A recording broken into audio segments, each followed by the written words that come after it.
नमस्कार, बहुत स्वागत है आपका टीवी 24 की खास पेशकश वादे कितने पूरे कितने अधूरे आप देख रहे हैं। मैं हूं आपके साथ अमित शर्मा।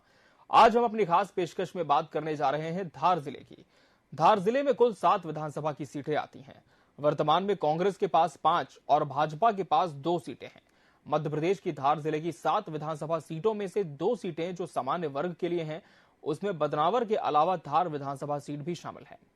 धार विधानसभा सीट पर बीजेपी का गढ़ ऐसा माना जाता था। इस सीट पर विक्रम वर्मा 4 बार अलग अलग पार्टियों से विधायक चुने गए। वो बीजेपी के कद्दावर नेता रहे हैं और अटल बिहारी वाजपेयी की सरकार में मंत्री भी रहे। 1990 के बाद के चुनाव की बात करें तो तब के चुनाव में विक्रम वर्मा बीजेपी के टिकट पर चुने गए। इस सीट पर अभी भारतीय जनता पार्टी का कब्जा है। ये सीट विक्रम वर्मा परिवार की वजह से जानी जाती है। इस सीट पर वर्मा परिवार का 6 बार कब्जा रहा। 1998 के चुनाव में कांग्रेस ने यह सीट बीजेपी से छीन ली। इस बार विक्रम वर्मा को हार मिली। 2003 के चुनाव में बीजेपी को फिर जीत मिली। जसवंत सिंह राठौर विधायक चुने गए। 2008 के चुनाव में बीजेपी ने विक्रम वर्मा की पत्नी नीना विक्रम वर्मा को मैदान में उतारा और मुकाबला बेहद कांटे का रहा। चुनाव में वो 2 वोट से पीछे रह गई, लेकिन उनकी ओर से किए गए अनुरोध पर फिर से काउंटिंग कराई गई, जिसमें वो 1 वोट से विजय घोषित की गई। दूसरी सीट की बात करेंगे, जो कि गंधवानी सीट है। गंधवानी विधानसभा क्षेत्र को कांग्रेस के गढ़ के रूप में जाना जाता है। इस सीट के गठन के बाद से लगातार उमंग सिंघार कांग्रेस उम्मीदवार के रूप में यहां से जीतते रहे हैं। गंधवानी सीट का शुमार धार जिले की सियासत में काफी अहम माना जाता है। साल 2008 में परिसीमन के बाद ये सीट अस्तित्व में आई। मध्य प्रदेश की पूर्व उप मुख्यमंत्री रही जमुना देवी के भतीजे उमंग सिंघार यहां से विधायक हैं। इसके अस्तित्व में आने के बाद से अब तक बीजेपी को यहां पहली जीत का इंतजार है। हालांकि उमंग सिंघार का शुमार केंद्रीय मंत्री ज्योतिरादित्य सिंधिया के करीबी नेताओं में माना जाता है। उमंग सिंघार की पहचान आदिवासी नेता के रूप में है और यही वजह है कि वो यहां से भील आदिवासी मतदाताओं के बूथ चुनाव जीतते रहे हैं। साल 2008 में उमंग सिंघार और बीजेपी से सांसद रहे छतर सिंह दरबार आमने सामने थे। इस पहले चुनाव में उन्होंने बीजेपी सांसद को हराकर यहां कांग्रेस को स्थापित किया। तो इन 2 सीटों पर हमने बातचीत की और इसके बाद जो आगे की सीटें होंगी उस पर भी विस्तार से चर्चा होगी। फिलहाल हमने आपके सामने धार और गंधवानी सीट के पृष्ठभूमि को लेकर के इसमें प्रकाश डालने का प्रयास किया है और हम जानने की कोशिश करेंगे कि इस सीट को लेकर इस बार किस तरह से रुझान देखा जा रहा है, किनके सामने में भिड़ंत होने जा रही है, इस पर भी जरूर बातचीत होगी। जमीनी मुद्दे कौन कौन से हैं धार और गंधवानी में, इस पर भी चर्चा की कोशिश की जाएगी। और हमारे साथ TV 24 MP editor Atul Vinod Pathak ji जुड़ चुके हैं। अतुल जी, आपका बहुत बहुत स्वागत है एक बार फिर इस चर्चा में। अतुल जी, धार और गंधवानी सीट की हम बात करें तो धार और गंधवानी दोनों ही सीटों को हम कह सकते हैं कि परंपरागत गढ़ विशेष पार्टियों का माना जाता है। लेकिन इस बार के जो चुनाव मध्य प्रदेश में हो रहे हैं, हम देख रहे हैं कि लगातार जो समीकरण है वो बदलते जा रहे हैं। धार के संदर्भ में बात करें तो आपका जो एक अनुमान है, एनालिसिस है इस चुनाव में, वो क्या कहता है अतुल जी? जिला अपने आप में अनूठा जिला है जी, और एक एक सीट पर यदि हम बात करें तो उससे पहले हमें धार के बारे में थोड़ा सा जान लेना चाहिए कि आखिर धार है क्या। धार एक ऐतिहासिक जिला है, सांस्कृतिक रूप से काफी महत्व रखता है और पहले ये धार नगरी के रूप में जाना जाता था। 1987 में स्वतंत्रता संग्राम की लड़ाई में धार एक महत्वपूर्ण केंद्र था। जैन तीर्थ की दृष्टि से भी धार महत्वपूर्ण है। मोहन खेड़ा ये अपने आप में बहुत चिरपरिचित जगह है और प्रियंका गांधी यहाँ पर आई थी, आपको पता होगा। और यहाँ बाघ नदी के किनारे की गुफाएं जो है ऐतिहासिक रूप से बहुत महत्वपूर्ण मानी जाती हैं। चित्रकला का अनूठा नजारा भी यहाँ पर नजर आता है और बौद्ध कला भारत ही नहीं एशिया में भी प्रसिद्ध है। और जब चुनाव होते हैं तो किसी भी चुनाव में वोटर्स का मिजाज, वहां की सांस्कृतिक अवधारणा, वहां की सांस्कृतिक सोच, विरासत, इनसे भी प्रभावित होती है। एक विचारधारा वाला ये जिला है। और जहां तक आपने धार जिले की बात कही तो धार जिले में 7 विधानसभा सीटों के बारे में आपने बताया और 7 ही सीटें अपने आप में अलग अलग महत्व के साथ चुनाव मैदान में अलग अलग रंगों के साथ वोटरों के मिजाज को दर्शाती हुई जब चुनाव परिणाम लाती है तो किसी न किसी सरकार के बनने का रास्ता निर्माण की इसी धरती से शुरू होता है, प्रशस्त होता है। गंधवानी, सरदारपुर, कुक्षी, मनावर, धर्मपुरी, धार और बदनावर ये सीटें हैं। और अब हम सीधे आ जाते हैं, आपने जो सबसे पहली सीट की बात की वो धार विधानसभा सीट है। धार विधानसभा जो जिला मुख्यालय भी है, सिटी भी है और धार की भोजशाला के कारण विवाद भी होते रहे हैं। तो ये सीट अपने आप में बहुत महत्वपूर्ण है। मालवा निमाड़ की एक महत्वपूर्ण सीट है धार, और यहां पर लगातार बीजेपी को सफलता मिलती रही है। यहां पर शिक्षा, परिवहन और पेयजल प्रमुख मुद्दे हैं और इनकी समस्या बनी रहती है, सरकार कोई भी आए। लेकिन शिक्षा के मामले में, परिवहन के मामले में और पेयजल के मामले में कोई भी सरकार वो मापदंड स्थापित नहीं कर पाई जिसकी दरकार यहाँ की जनता। और पीथमपुर में औद्योगिक विकास के चलते यहाँ पर तेजीकरण, शहरीकरण भी हुआ है, लेकिन आवश्यकताओं और सुविधाओं के लिहाज से धार सिटी को देखें तो ये पिछड़ गया। धार और इसका आसपास का इलाका जिस तेजी से विकसित होना चाहिए था, उस तेजी से ये विकसित नहीं हुआ है। कई तरह की सुविधाओं की यहाँ पर आज भी रिक्वायरमेंट्स है। इसी को लेकर जनता जनप्रतिनिधियों से अपेक्षा करती है, उन्हें जिताती है, लेकिन इसके बावजूद भी वो अपेक्षाएं पूरी नहीं होती।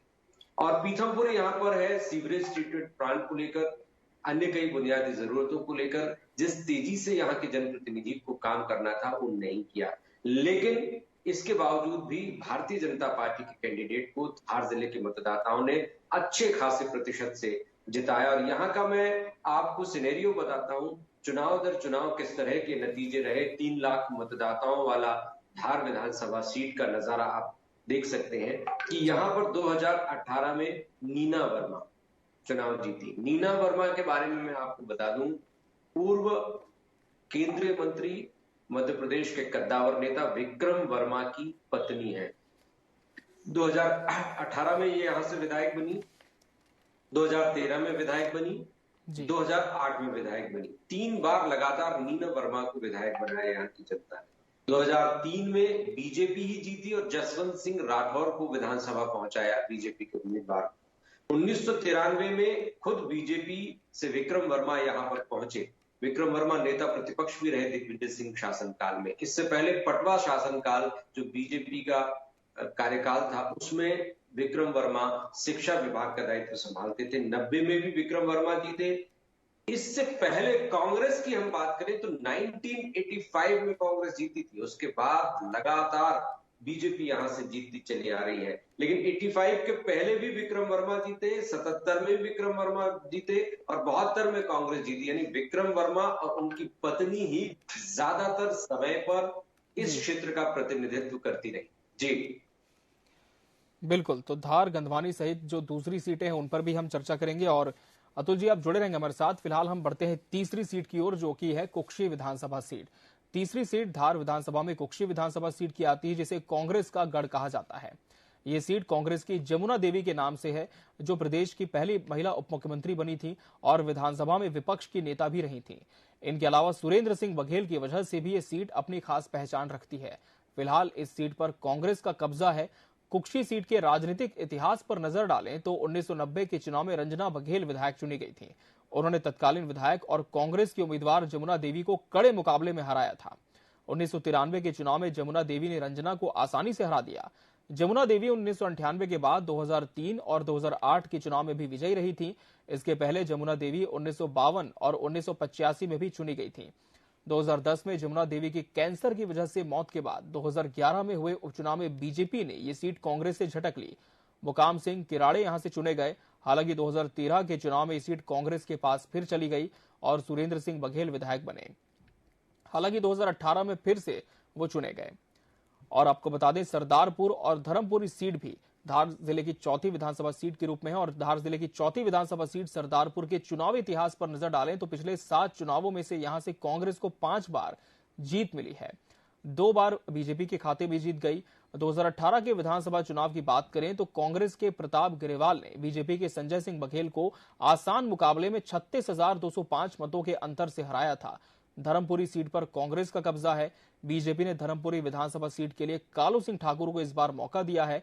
ऐसा माना जाता है कि 5 साल पहले 2018 के विधानसभा चुनावों में बीजेपी ने उनका टिकट काट दिया था।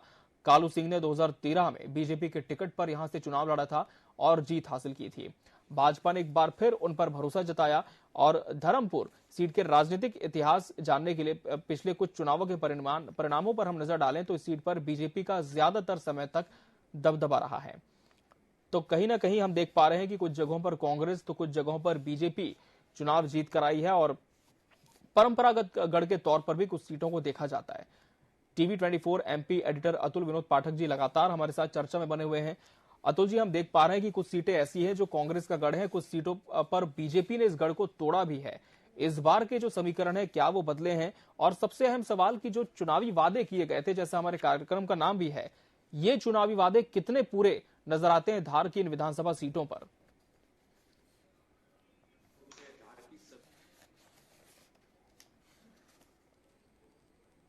अधूरे को हम यदि एनालिसिस के तौर पर देखें और यहाँ के वास्तविक हालातों और दावे और वायदों के बीच में यदि हम अंतर देखें तो बहुत ज्यादा अंतर यहाँ पर दिखाई देगा। आदिवासी बहुल ये क्षेत्र है। कुक्षी सीट की यदि हम बात करें, एक एक सीट को हम लेते हैं और कुक्षी सीट की हम बात करें तो यहाँ पर लास्ट इलेक्शन में कांग्रेस जीती। कांग्रेस के सुरेंद्र सिंह बघेल हनी यहाँ से विजयी हुए थे। एक बार फिर सुरेंद्र सिंह बघेल हनी चुनाव मैदान में है और उनके सामने जयदीप पटेल चुनाव मैदान में है। अब एक और बात मैं आपको बता दूं, कुक्षी विधानसभा की ये सीट अनुसूचित जनजाति के लिए रिजर्व है। आदिवासी जो सीट है उसमें एसटी वोटर्स की संख्या जो है अन्य समुदायों से अधिक है। शायद इसी वजह से ये आदिवासी सीट है और आदिवासी मतदाता ही यहाँ पर अहम भूमिका में होते हैं, निर्णायक होते हैं। पाटीदार समुदाय की तादाद भी चुनाव को प्रभावित करती है। आदिवासियों के लिहाज से अभी भी ये इलाका पिछड़ा हुआ है। आदिवासी आज विकास की मुख्य धारा से जुड़ा है।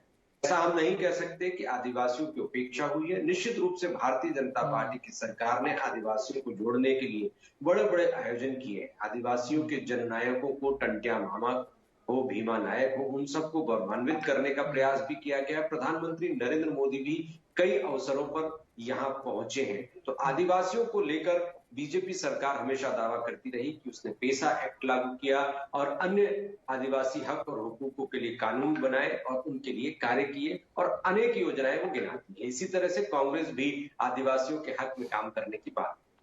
कुक्षी विधानसभा की यदि हम बात करें तो 1998 में कांग्रेस की जमुना देवी यहां से जीती। 1993 में कांग्रेस से जमुना देवी यहां से जीती थी और 2003 में कांग्रेस से जमुना देवी यहां पर जीती थी। जमुना देवी मध्य प्रदेश और देश की राजनीति का एक जाना पहचाना नाम रही है।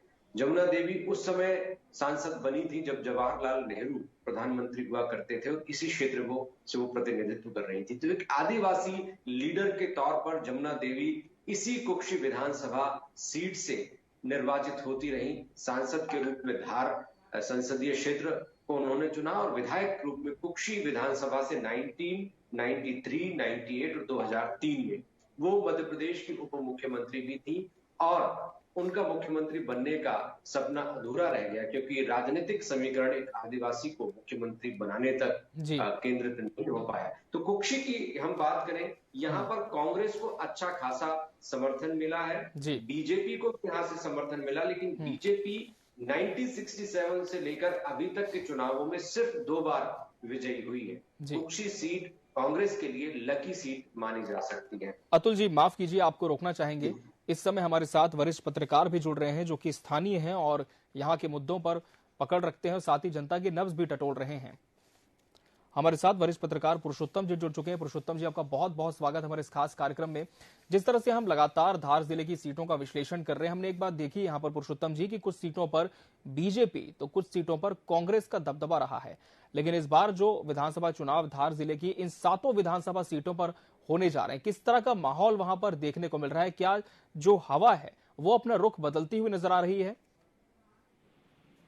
जी, धार जिले में क्या है, 2 सीटें सामान्य है जी, बाकी आरक्षित है जी। और जिले की जो सबसे चर्चित सीट है उसमें दूसरी सामान्य सीट है बदनावर। जी जी। अगर बदनावर की बात करें तो ये मालवा का प्रवेश द्वार है जी और पौराणिक इसका महत्व भी है जी। और यहाँ की स्थिति देखा जाए तो अभी तक हुए चुनाव में 8 बार भाजपा और 7 बार कांग्रेस के प्रत्याशी विजयी हुए हैं और अभी 8 बार विजयी हुए हैं जी। अब और अभी जो चुनावी माहौल चल रहा है तो इस बार के जो दोनों प्रत्याशी वो 2018 में भी आमने सामने थे जी, लेकिन उस दौरान क्या है कि दोनों के अपने दल बदल गए।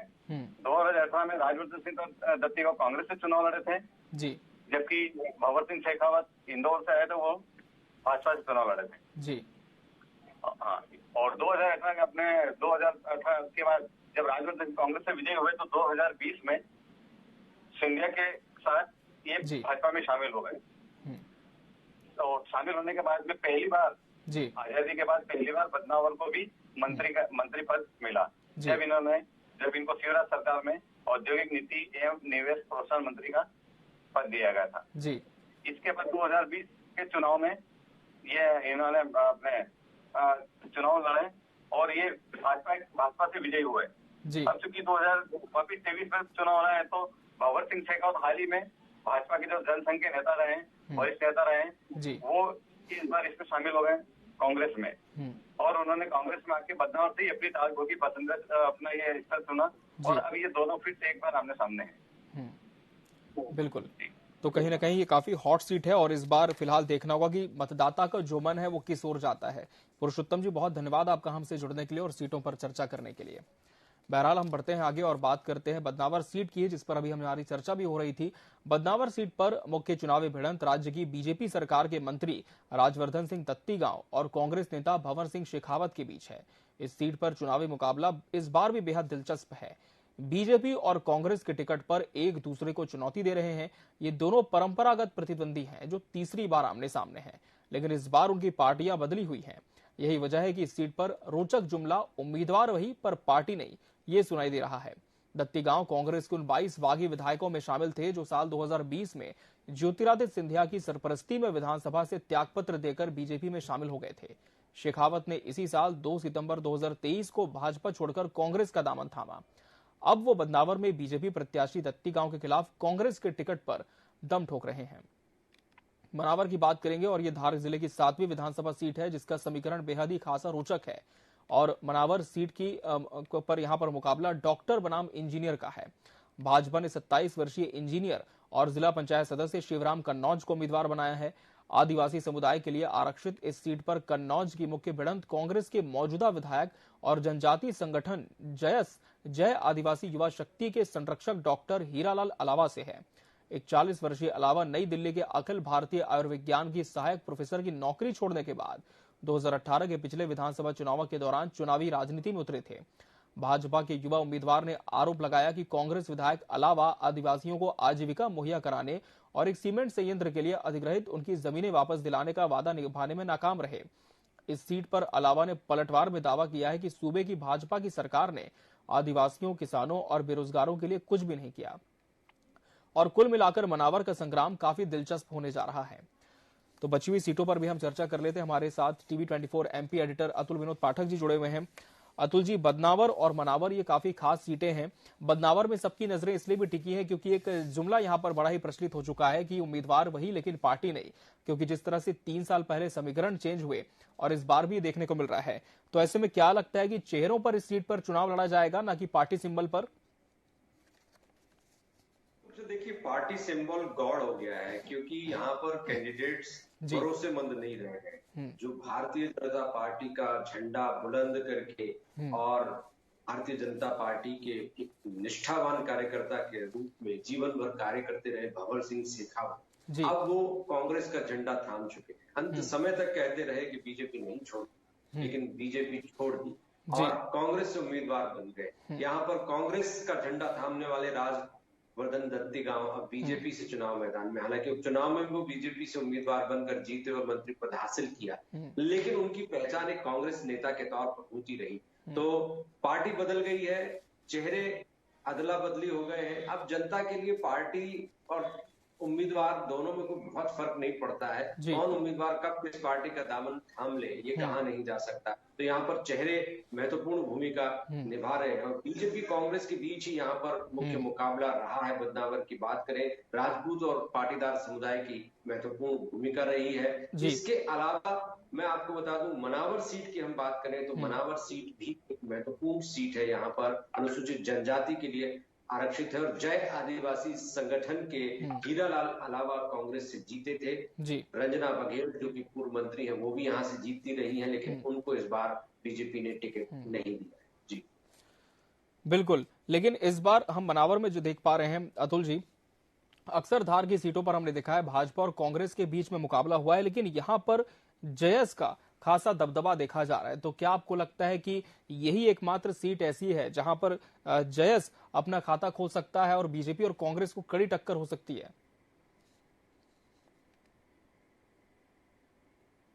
की हम बात करें तो ये 2 लाख वोटर वाला एक ऐसा क्षेत्र है जहां से जय आदिवासी संगठन ने अपनी रफ्तार पकड़ी और जयस के नेता हीरालाल अलावा यहाँ से कांग्रेस की टिकट पर चुनाव लड़े थे और इस बार भी वो कांग्रेस की टिकट पर ही चुनाव मैदान में है। यहाँ पर जयस और कांग्रेस कार्यकर्ताओं में नाराजगी जरूर नजर आती है, आपस में भिड़ंत भी होती है, लेकिन बात करें जयस की, जयस यहाँ पर चुनावी राजनीति में कांग्रेस का दामन थामकर आगे बढ़ती रही, लेकिन जयस अपने आप में भी एक राजनीतिक वजूद तलाश करने की तरफ आगे बढ़ रही है। यहाँ पर बीजेपी की हम बात करें तो बीजेपी को लगातार प्रतिसाद मिला, लेकिन जयस के मजबूत होने से कांग्रेस यहाँ मजबूत हुई और हीरालाल अलावा के रूप में कांग्रेस को एक विधायक मिला। और यहाँ पर हम यदि बात करें तो शिवराम कन्नौज को यहाँ पर बीजेपी ने टिकट दिया है, जबकि रंजना बघेल यहाँ की जानी पहचानी मंत्री के रूप में प्रतिष्ठित रही और एक वरिष्ठ नेता रही जिन्होंने जमुना देवी को भी हराया, लेकिन उनको टिकट नहीं दिया गया। तो इनकी नाराजगी का खामियाजा शायद बीजेपी को भुगतना पड़े, ऐसा माना जा रहा है। और यदि इसके इतिहास को देखें तो कांग्रेस 98 में जीती, 93 में जीती, बीजेपी 90 में जीती। उससे पहले लगातार कांग्रेस 1972 से 85 तक श्री भानु सोलंकी को यहाँ पर विधायक बनाकर जनता के माध्यम से भेजती रही। तो ये अलग सीट है, यहाँ का मिजाज जानना अभी कठिन है कि यहाँ पर किसको जनता समर्थन।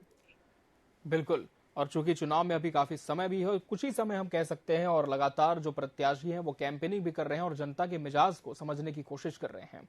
अतुल जी, बहुत शुक्रिया आपका अपना समय देकर इस कार्यक्रम में जुड़ने के लिए और विस्तृत चर्चा करने के लिए। इसी के साथ हमारे इस खास पेशकश में आज के लिए फिलहाल इतना ही। अगली बार हम फिर हाजिर होंगे मध्य प्रदेश की एक और विधानसभा सीट के विश्लेषण के साथ। तब तक के लिए दीजिए इजाजत। नमस्कार।